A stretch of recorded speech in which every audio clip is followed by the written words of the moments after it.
Shalom peuple de Dieu, shalom mes amis, mes frères et sœurs, c'est moi votre humble serviteur, le frère Landry Mongali.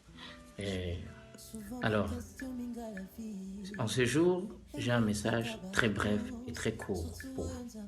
J'aimerais parler sur l'offrande. L'offrande, c'est quelqu'un qui offre ou qui apporte son offrande. Alors, mon intervention brève sera tirée dans le livre de Genèse chapitre 4, versets 3 à 4. Où on parle de Caïn et d'Abel. On a dit à un moment, au bout d'un certain moment, Caïn de son côté, Abel de son côté, ils ont préparé une offrande pour Dieu, pour offrir à Dieu. Alors, faites attention, quand nous étions à l'Écodim, certains conducteurs nous ont un peu induit en erreur en nous disant que Caïn avait apporté des légumes pourris et puis voilà, ça n'avait rien à voir. Ce n'était pas ça. On a dit chacun a apporté le meilleur fruit de son travail. Caïn était cultivateur, Abel était un berger. Alors, ce qui m'intéresse, c'est pas d'abord ça. Alors, ce qui m'intéresse pour notre bref enseignement de ce jour, c'est que à partir du verset 4, la Bible dit « L'Éternel porta un regard favorable sur Abel et sur son offrande. Mais l'Éternel ne porta pas un regard favorable sur Caïn et sur son offrande. » Réfléchissons un peu.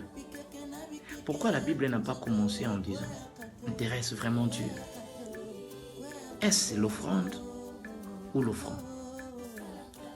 La première chose qui intéresse d'abord Dieu, c'est l'offrande.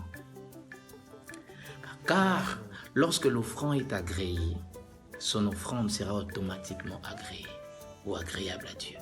La qualité de vie de l'offrande influence même son offrande. Alors, si nous voulons à chaque moment Dieu puisse agréer notre offrande, nous devons d'abord nous préparer nous-mêmes afin que nous soyons agréables à lui. Alors, lorsque nous serons agréables à lui, cette action influencera l'offrande que nous sommes en train de lui apporter. La réussite d'un culte, la réussite d'un album, je ne sais pas quoi, ne dépend pas des titres, ne dépend pas des mélodies, ne dépend même pas des belles paroles, mais dépend plutôt de la vie de l'offrande. Lorsque l'offrande est agréée, la vie va influencer son offrande. La Bible dit, va plus loin, on ne donne que ce qu'on a. Alors, si notre vie, elle est agréable à Dieu, notre offrande aussi sera agréable à Dieu. Alors, quel enseignement tirer ce soir ou cet après-midi, ça dépend de là où vous êtes, c'est d'être toujours agréable à Dieu chaque minute, chaque seconde. Pour qu'à chaque fois Dieu aura besoin d'être adoré ou d'être célébré, que nous soyons nous-mêmes d'abord des parfums de bonne odeur, que nous soyons d'abord nous-mêmes une offrande,